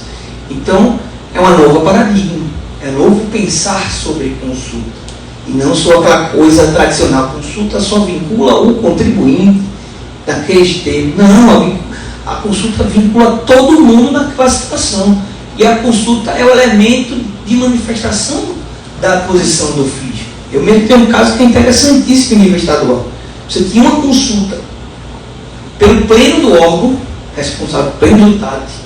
O órgão muda a posição e diz que está mudando a posição, mas o fisco disse que só vai ser com atuação prospectiva para o consulente. Todos os demais vão receber autos de infração sobre aquela mesma matéria. Dá para não brigar com isso? Dá, isso é uma realidade. Eu não estou criando, isso é um caso. Então, é por isso que a gente tem contencioso. É por isso que a gente tem contencioso. Então, em relação a isso. E por fim, um desafio que eu lanço aqui para o grupo em relação à transação em matéria estadual. Pernambuco estava na vanguarda ao regulamentar a lei da transação lá em 2007, não foi, se não me engano, 2007, 2008, naquela época. Mas não avançou. Por quê? Na legislação de transação de Pernambuco, que já foi alterada, já foi modificada, eles não permitem desconto em relação a multa e juros de tributos. Ou seja, para que ter uma lei de transação onde você não permite desconto de multa e juros? E eu procurei saber o porquê dessa questão. Tudo está relacionado a um entendimento que eu reputo equivocado da cultura dos estados e acharem de que redução de multa e juros é benefício fiscal, portanto só pode ser concedida mediante prévia alteração do CONFAI. Redução de multa e juros não é benefício fiscal, é uma questão de política de administração tributária e competência de cada ente, cada administração tributária. Trabalhar a ideia de que redução é benefício fiscal enfraquece todo esse sistema de criação de uma resolução de litígio. Então, é importante que isso seja atacado no âmbito estadual, porque senão não sai lei de transação no âmbito estadual desse tipo. Imagine se toda lei ou todo caso em específico for preciso ir no CONFAS e aprovar uma situação em relação a isso. Não sai do canto. É incongruente porque já no próprio órgão está dizendo, se você recolher em 30 dias, a multa pode ser recolhida em tanto. Olha aí. Pois é, não tem sentido. Não tem sentido essa recolha antes. É uma tremenda má vontade. E segundo eu fui coletar informação com colegas, esse é o grande fundamento, essa grande resistência a uma regulamentação mais agressiva da transação tributária no estado de Pernambuco. E para mim seria um instrumento fenomenal. Você trocaria essa repetida ou a cultura do parcelamento, transformaria na cultura da transação, que é dar desconto que realmente precisa e não de modo geral.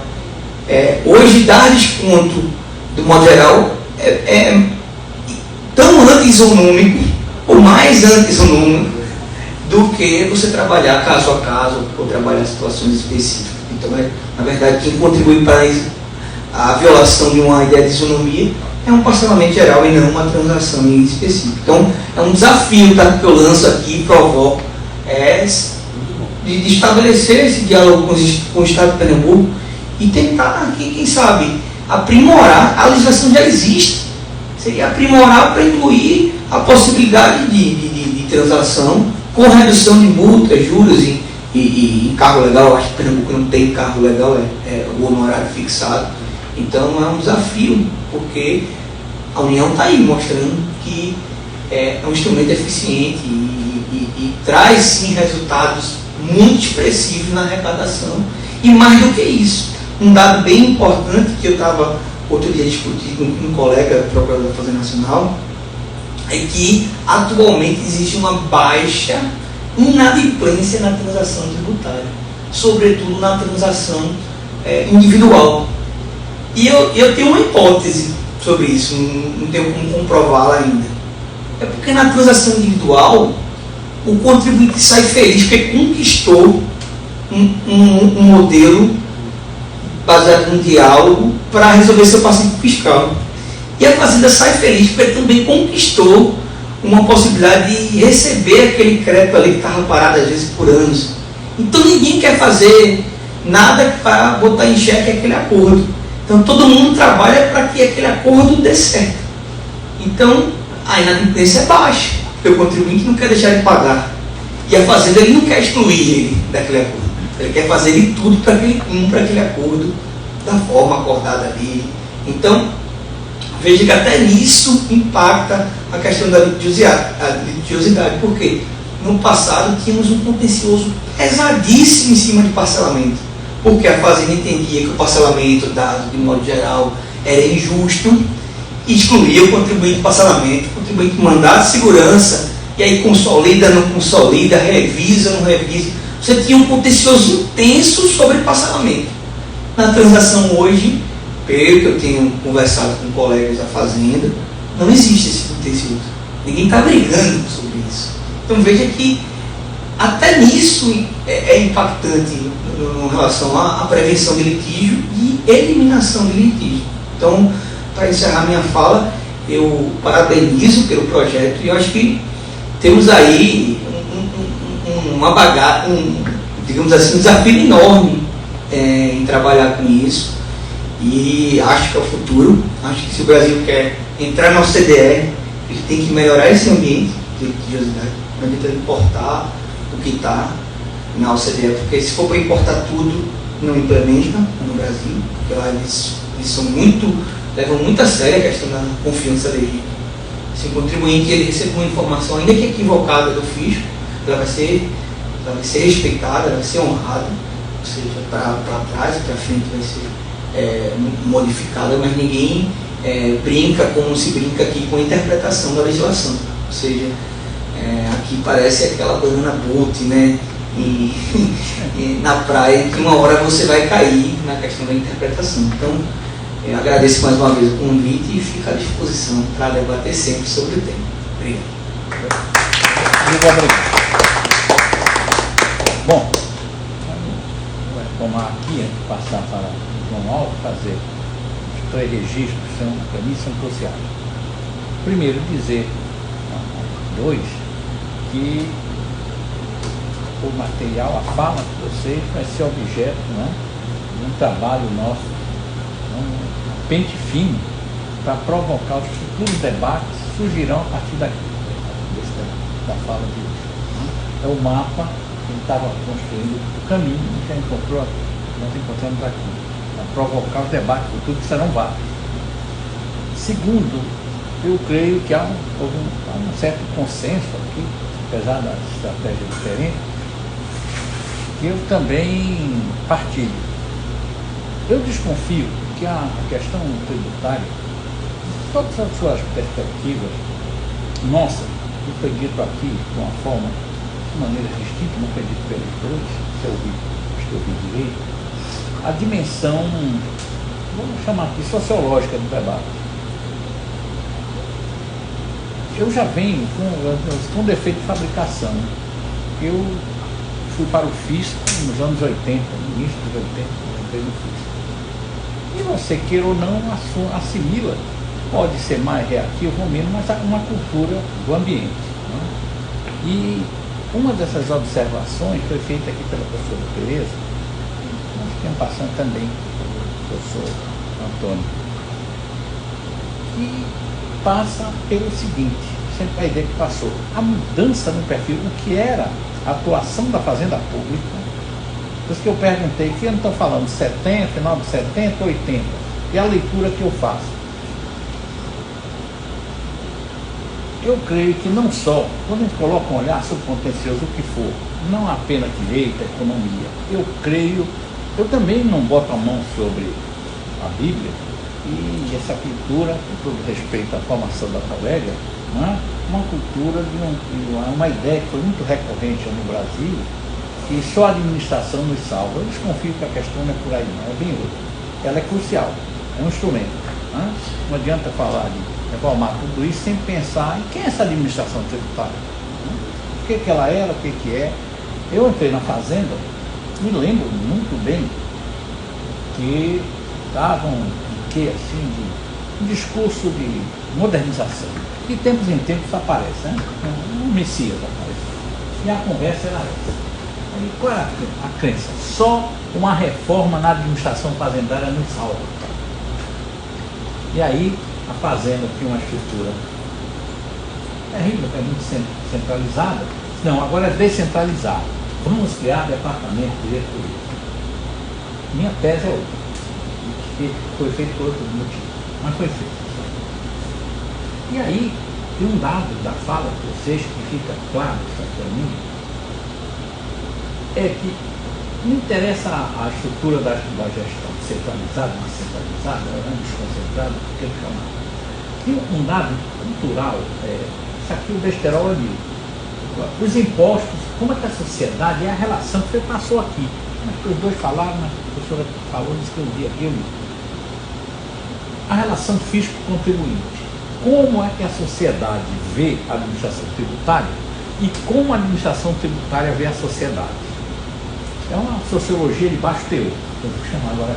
Primeiro, Para a administração tributária, ela olha a sociedade civil e diz, olha, são todos sonegadores, espera lá, não é tanto assim. Se não forem efetivos, são potenciais.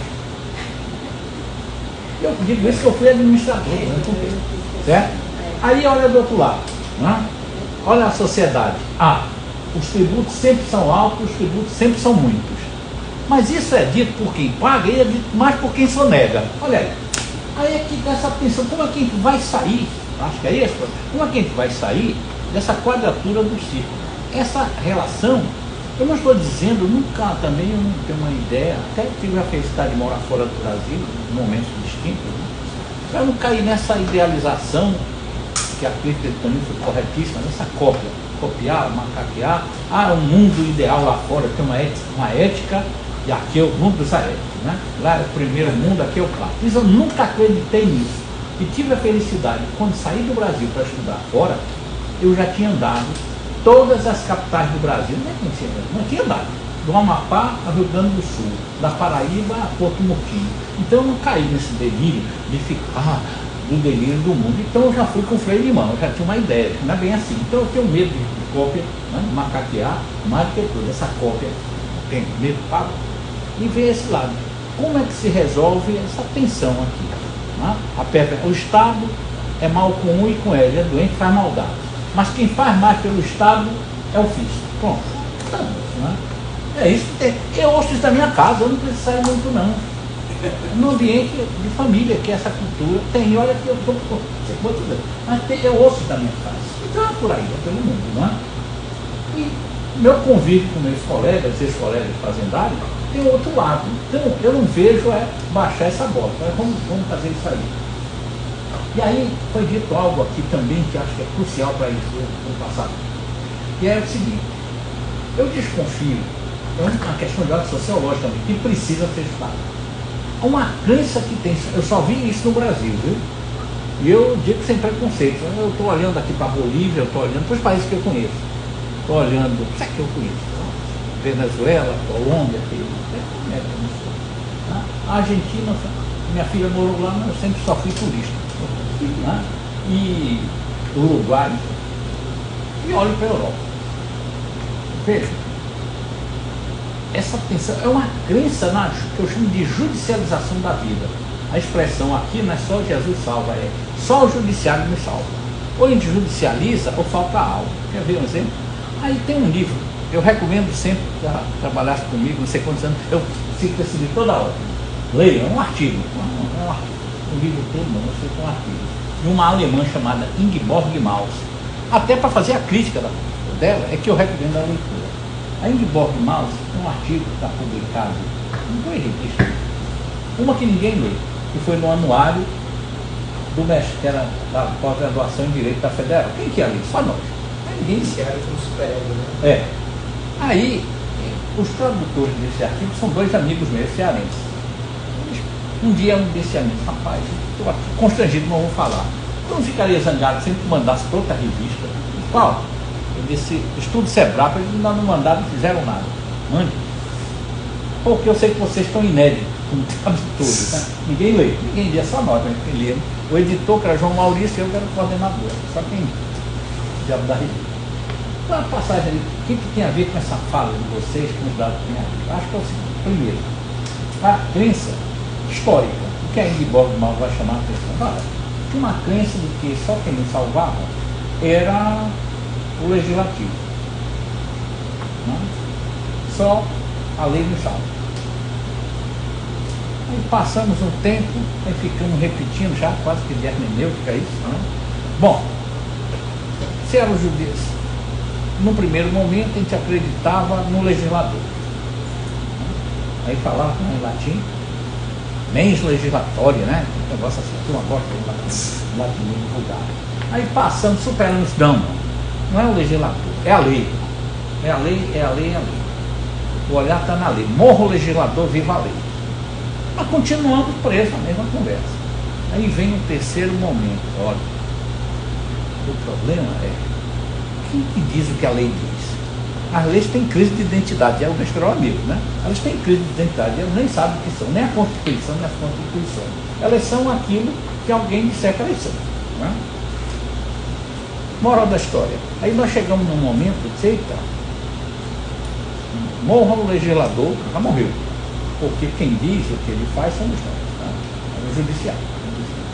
Houve um momento interregno, nos anos 70, no século passado, no qual a crença era no executivo. Estado de bem-estar, o executivo nos salva. E não salvou, disse agora, eu caio de braçadas nas mãos do judiciário. Aí tudo tem que ser judicializado. Não caímos nesse caminho. E dentro de Bob Malta ainda fica um dado, porque tem a mania de criticar os ingleses, e o inglês olha o umbigo dele é o mundo. Os alemães são assim também, desde que conversa que eles não são diferentes. Em Guiborg Malta, quando escreveu aquilo, ela conhecia uns 2 brasileiros, que era o nome dela, mas ninguém sabia que era o Brasil. Mas ela fez esse percurso que aqui, para mim, ele é mais grave ainda. É só ver os dados que mostraram aí. Nós não vamos sair dessa quadratura do circo. A gente minimiza, não sei o que lá. Como enfrentar isso aí? Aí ela fala de um dado que é importante. Pela primeira vez na Terra Brasília, eu vi assim, um certo movimento que surge no judiciário e que acredita que a saída passa não necessariamente por eles, mas por outros mecanismos, como foi mostrado pela primeira vez. Eu lembro que eu só, há muitos anos, tinha um procurador, esqueci o nome dele agora, morreu lá em Brasília, não esqueci o nome desse senhor. Ele escrevia, coitado, só ele escrevia sobre transação, mediação e arbitragem e tributação. Não lembro já o nome dele, é um nome estrangeiro. Morreu lá em Brasília. E tinha um amigo, hoje é desembargador federal, do PRF da primeira, que está no também, chama-se Antônio Prudente. E Prudente, na contramão, isso, uns 30 anos, na contramão de tudo dele, pugnava por essas coisas. E Prudente, toma cuidado. Não esquece que tu és, na época ele era só juiz. Juiz. Né? A turma vai te pegar. Porque eu encontrava com ele quando ia a Brasília, ele e esse procurador, que era um amigo. A conversa só girava em torno disso. Eles vão mudar o samba, porque eles insistiam nessa saída para vocês para mostrar os caminhos. Né? E eu só via essas 2 pessoas, um era procurador, mas ele até procurador, era colega seu, e o outro, um juiz. Mas fora desses arraiais, não tinha. E eu concluo dizendo o seguinte: quando eu entrei na Fazenda, a descrença com o contencioso administrativo tributário, meus colegas, entre auditor, era total. E perder tempo. Isso, quem quiser, vai logo para o judiciário, é melhor uma decisão já definitiva. Isso não serve. Não, veja, numa instituição fazendária, a descrença do que lá os auditores, 99,9% só acreditavam na solução judicial. Era um olhar estranho com o contencioso. Aquilo não era coisa de Deus. Se tivesse, era do demônio. Essa era a cultura que tinha na casa. Né? E não mudou muito, né? Mudou, mas não mudou tanto. E eu digo isso porque eu passei pelo eu sair da fiscalização, tempo depois tropecei e caí no contencioso. Então eu tenho os 2 olhares, né? Eu era olhar e dizer, tá vendo? Ele agora é contra nós, tá vendo? Mudou de lado. Né? Na hora que você começa a olhar, rapaz, como está se passando aqui. Você anulava a ação fiscal, no outro dia, se pudesse, ele pegava na esquina. Então é esse lado que é complicado. Eu acho que esse caminho que você mostra, eu acho que é um caminho bom. Os dados que vieram aqui, tem muitas coisas que eu confesso que eu não tinha os detalhes, tinha uma ideia muito genérica disso aí. Né? Então era isso que eu queria colocar, agradecer e dizer que a gente vai precisar de vocês desse projeto, porque não vai até passar uma lista de pessoas que a gente quer ouvir, para deixar ele dizer isso. Nós, sugestão do professor João, nós vamos ouvir auditores também, e dos 3 níveis. Vamos ouvir julgadores. Olhar, também não está nessa lista, setores representativos dos contribuintes. Quando eu falo de contribuinte, o grande olhar engraçado é com quem fala e tem voz, que são os empresários. Não é verdade? Vai ouvir também. É que eu via tudo e a todos. Turma vocês entram como acadêmicos, como profissionais disso aí, que tem uma visão respectiva desse processo. Ficou bem claro aqui na mas nós vamos ampliar a partir da conversa que vocês estão fazendo aqui, eu vou chamar moldura, no sentido que alguém não. A moldura do debate foi dada agora aqui para nós. A gente vai se mover, nós teremos uma reunião esta semana, imediata, para discutir os pontos, né? Tem alguns que nós já temos levantados, mas o ponto de partida vai ser daqui, tá certo?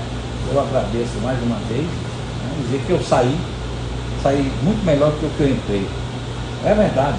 Aí eu gosto muito de com Paulinho da Viola, as coisas estão no mundo, eu que preciso aprender, não é verdade? E ele entra aqui, entra e aprende. Né? Então, eu digo todos os dias, na graduação, as pessoas não, é assim, tem um colega, não estou dizendo o nome dele, que perguntava, e aí, como estás? Estou mal, eu sou problema, quem sabe menos do que eu. E eu penso, não é postura, né? Acadêmica nem de vida, né? É um cardeal do Brasil que diz isso. Eu fico arrepiado.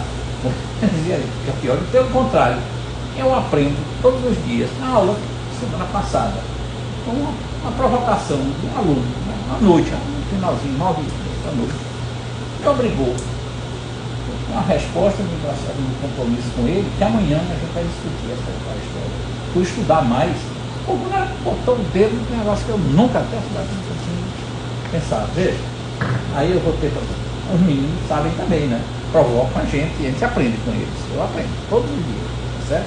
Bom, professor, queria começar agradecendo o senhor, né, o convite, agradecer a parceria do senhor durante esses meses que nós temos vivido, e compreensão, eu que nunca tinha participado de um projeto de pesquisa formal, com tantas regras. Se me permite, Ivan, eu já exploro desde Caruaru, né? Essa é coitada, porque ela fez a graduação lá, eu tinha que enfrentar. Lá eu tenho 2 disciplinas aqui, né? Não tinha jeito, o último período era comigo. Eu tenho uma disciplina, o único curso, hein, no Brasil que eu conheço, que tem uma disciplina chamada, é um nome pomposo, né? De processo tributário. 10º período, os alunos já estão com raiva. Eu já era odiado, que era comigo, aí eu tinha que pegar, depois eu pegava essa de prática, era 36 horas, né? Processo tributário, o único curso no Brasil. Nossa Senhora. Aí eu massacrava os meninos, né? E ela passou por isso aí. Né? Veio pra cá fazer, quando chegou aqui eu estava aqui também. Estou no mestrado. Então veio pro doutorado. Né? Ajudando a sua cruz ali, domingo à tarde. Eu que persegui ele, nas nossas reuniões. Eu só me inscrevi porque tinha o nome dele. Mas veja lá, João. É um desafio. Na verdade, eu queria registrar aqui o prazer em ter 2 professores que, para mim, são uma referência.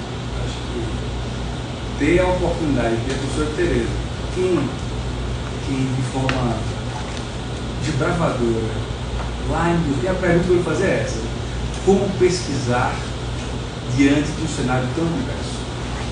E quão recompensador é, tempos depois, você ver aquilo que você pensou ser acolhido de forma que tem sido acolhido. Eu queria saber quem foi de sua banca e queria agradecer, professora, porque às vezes nós olhamos o pensar de professores que estão fora, né, da nossa região, quando nós temos pessoas próximas, às vezes até amigas, né? Eu tenho um bom contato com a senhora, mas Antônio é meu amigo. Antônio, e ele está aqui não porque é meu amigo, ele está aqui porque é um professor, um pensador, é um player hoje. Quem for pensar em transação tributária, especialmente individual, vai consultar a história do professor Antônio. Ele mesmo, a pessoa Vou lhe dele. dizer uma, talvez você não saiba, eu não suspendi uma aula, peguei uma turma, uma aula, eu tinha no mesmo horário, em que eu fui informado pelo professor, amigo comum nosso também, grande amigo da casa, o professor Lúcio Graça, de que ele iria falar sobre a tese dele. Olha, eu peguei os alunos, levei a turma, vamos para lá para discutir, para conversar com ele. E valeu. pois é, professor. Então, isso que é maravilhoso, a gente poder ter o início, o evento de abertura, com pensadores pernambucanos, com pensadores que trazem esse perfil insurreito, né, que não aceitam o estado das coisas como estão, quer colocar um passo além daquilo que a gente tem a nossa realidade. Pensadores que atuam também, claro que eu defendo, nós defendemos o pensamento, o pesquisar de forma teórica, mas também tentando buscar resultados práticos, né? Que a gente possa, ao final da nossa jornada tão difícil que é, tentar contribuir inequivocamente para essa redução desse absurdo que nós vivemos, né? Que a professora Tereza falava de como o ambiente de negócio ele é difícil com uma jurisprudência tributária claudicante, vacilante. Como você vai conseguir planejar seus negócios, como você vai conseguir planejar a própria vida do empresarial se você não tem um norte e, como o professor falou, uma confiança no visto, né? O dado que a senhora trouxe, poxa, 25% da IPTU. 25% da IPTU. Gente, o IPTU é um tributo muito simples, né? É um tributo muito simples. E isso calha no que o professor... Não, mas é simples, mas até que alguém me prove o contrário, é que os muito pobres não podem pagar e os muito ricos defendem na legislação. Professor, mas é justamente isso, olha. O professor Antônio disse, olha, não adianta mudar a lei. Não adianta criar um fenômeno, a melhor estrutura normativa de transação tributária, até mesmo de mediação, de acordos atípicos, se não mudar a cultura, né? A execução do IPTU ela ainda é muito falha. E ainda existe uma cultura de que você tem que usar tudo, né? Porque as transações municipais ainda são incipientes, mas em alguns municípios que estão à frente do Estado de Pernambuco. E ao ouvir o professor Antônio falar, eu me lembrava, poxa, imagine você ter as execuções fiscais de CMS, um tributo super complexo, uma legislação tributária que tem vários regimes especiais, obrigações de acessórios específicos, né? Eu tentei agora, em dois casos, um em Pernambuco e outro no estado vizinho, a gente tentava buscar uma transição tributária e eu acabei me deparando com o que você falou. Nós não temos uma transição, porque nós temos que é uma... Não existe transição. Não existe transação. O pressuposto da transação não existe, a gente não pode nem. Não tem transação. Mas eu não poderia também deixar de ter um auditório tão qualificado sem trazer provocações de você no que está ajudando, né? Esse Instituto das Actas Corpora, eu acho que tem que sofrer a primeira peneira que o professor falou. Não dá para a gente pegar isso tudo e trazer para cá de forma inadequada, impensada, já é uma maravilha do mundo espanhol, né? É claro que ele é inspirado a partir de outros pequenos acordos que existem no ambiente do Portugal, no ambiente americano, no ambiente inglês. Mas eu queria provocar a professora Tereza, depois de como pesquisar um horizonte tão difícil, né? Como é que... E foi sua banca, professora, de doutorado? A banca foi o professor Francisco Queiroz, professora Meirelli, professora professora Margarida Cantarelli, foi? Não é Cantarelli. Professor, aquele professor de... Arones? Não, que é não é de direito, mas é de ciências políticas. Xadrão? E aquela que a professora, eu esqueci o nome dela, que trabalhava com o professor Francisco Queiroz, lá no a assessora dele. Luciana. Pois é, eu fico pensando... Foi difícil, realmente, porque de fato o ambiente era completamente diverso, inclusive não era só o ambiente na própria... Eu na época era procuradora nacional, mas eu era também procuradora regional. Procuradora regional. Só para o ambiente de trabalho também tem isso. Exatamente. No ambiente de trabalho tem muita diferença. O fisco, então, era assim, quem reuniu no Conselho Federal, não para isso. Reunião institucional para trabalho, e de fato, quando se falava nisso, eles viam assim, para mim, como você, Tereza? Você vai fazer, né? Essa. E aí todo mundo ficava realmente que não tinha. Mesmo mas eu estava defendendo uma tese. Tá? Defendendo uma tese. E isso ali me marcou muito, porque também, os advogados, alguns advogados, aquele Eurico Santos. Sim. Eu fui para um evento com ele, eu saí arrasada. Ele é muito retórico, extremamente retórico. Ele disse que essas pessoas que estavam, isso era esquizofrenia. Era só uma coisa desse tipo, esquizofrenia, alienação. E ele colocava as imagens, entendeu? Fazia um PowerPoint, e aí colocava a imagem no Olha, é um dos reformadores do futuro agora, né? Está vendendo que vai acabar com tudo que aconteceu.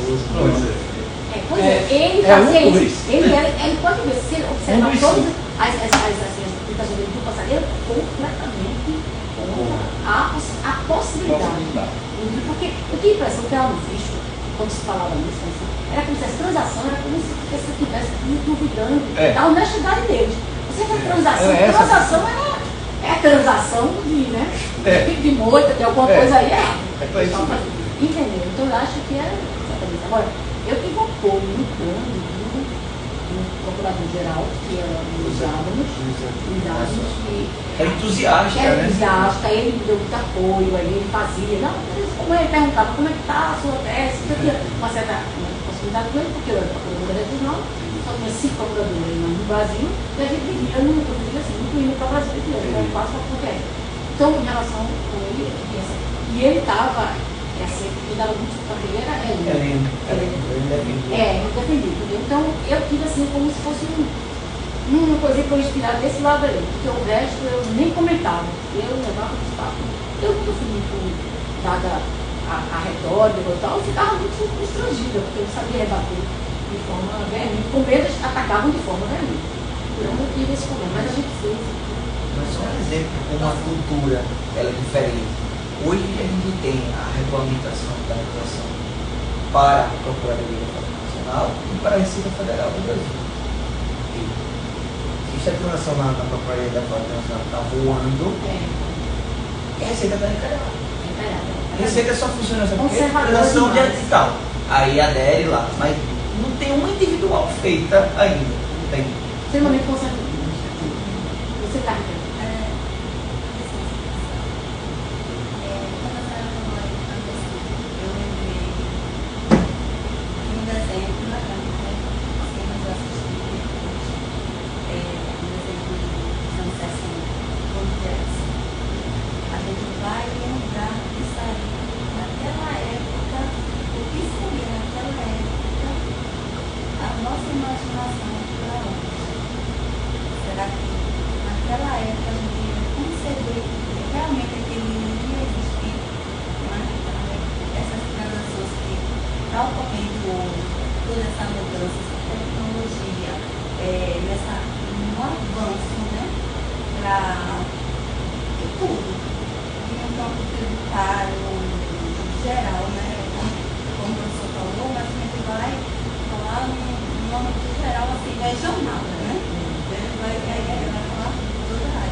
Eu sou um otimista.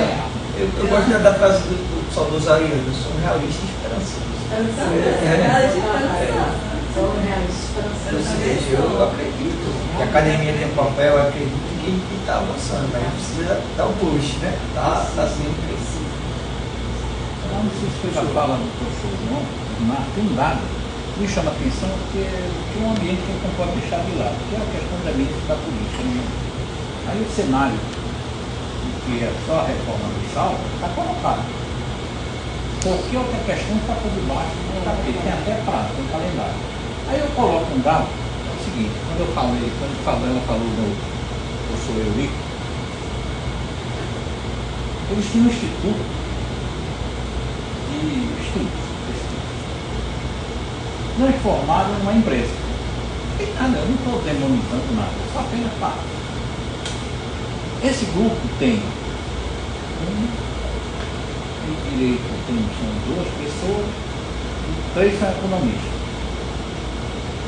Já tem um certo viés sobre esse debate, um viés paulista, não dá, nem conta nem a favor. Mas são 4 de São Paulo. Só tem até tem um outro é pernambucano, um dos economistas do grupo, do projeto, dos sócios de Eurico, só tem um pernambucano, de Caruaru, é um economista, mas é professor da FGV São Paulo de Economia, 2 séculos. Então, também já é paulista. Então, meu olhar, quando você olha a postura, já é um debate norte-sul, é de lá. Se o único nordestino que tem um pernambucano de Caruaru, e já é paulistano há 500 anos, já, eu acho que ele não sabe mais nem onde é Caruaru, eu conheço. Talvez ele nem conheça. Aí eu vejo um dado que se coloca isso aí. Qual no cenário político que está? Qual o projeto que tem chance de aprovar? O deles. Por uma razão simples. Quem está no governo? Né? O doutor Bernardo. Estou criando uma secretaria. Os empresários estão felizes para sempre com ele. Você já viu a página deles? Quem é das empresas que bancam? Já olhou? Olha, primeiro que tem lá, Banco Itaú. Certo? A ancoragem do grupo é o Banco Itaú. Não? Já viu? Banco Itaú. Aí vem o resto. Com açúcar, a pele não é doce. Então, não é? Eu já fico arrepiado quando eu vejo isso aí, porque muitas vezes outro é um santinho. Não é outro projeto, e se olhar para trás, ele tem uma origem muito lá atrás. O Senado, o projeto está no Senado, este senhor, na Constituinte, ele era secretário da Fazenda de Paraná. E os governadores, na verdade, falam do secretário. Você não olha, se tem audiência dos notáveis, nós somos notáveis, quem sabe do fato de finanças, são os secretários de Fazenda também. Por que nós estamos sendo excluídos? Estão vindo de todo e nós. Por isso, Guimarães fala, não dá para ouvir vocês. Vocês escolhem 2. Um vai representar Sul-Sudeste e o outro vai representar Norte, Nordeste e Centro-Oeste.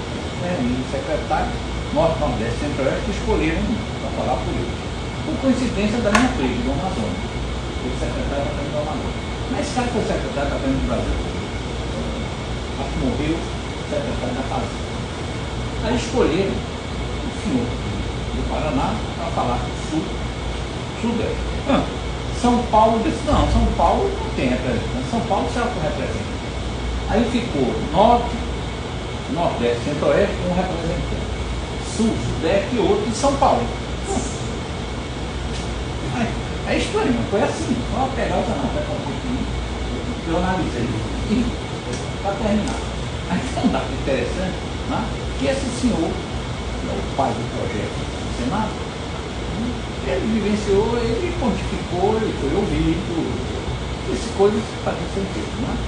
E agora está em outro também. Mas só que o projeto dele, um bloco, está fora do poder, lançou. Eu desconfio que vai ganhar o protagonismo, vai ser no projeto do Eurico. Eurico e companhia. Eles estão com tudo. E quando eu olhei a página, vi os bancos, vi os empresários, não é um problema desconfiador. É uma briga, porque foi impressão do empresário para onde, olha, isso aí, estão numa posição. Eles criaram uma secretaria do Ministério da Fazenda e entregaram uma briga. Para mim, isso é nota. Quando eu vi as empresas que estão por trás, aquilo aí foi plantado no chão, né? Então, olha, pega isso aqui, bota isso aí. Eu já vi esse filme em outros lugares, em outras, né? Eu vou dizer isso, quem não sabe, ele estava falando sobre educação, professor Lu saiu disso aqui, uma coisa muito certa. Então, o setor de educação privado, eu já nem falo. Falar de privado. Então, o regime de quebra geral.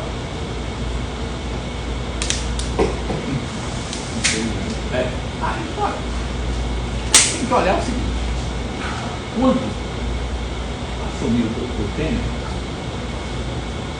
foi colocado no Ministério da Educação em costa da política pernambucana. Todo mundo sabe que não foi uma escolha do doutor Temer.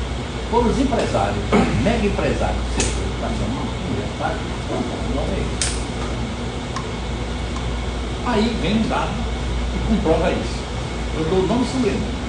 Era engraçado. Talvez na época.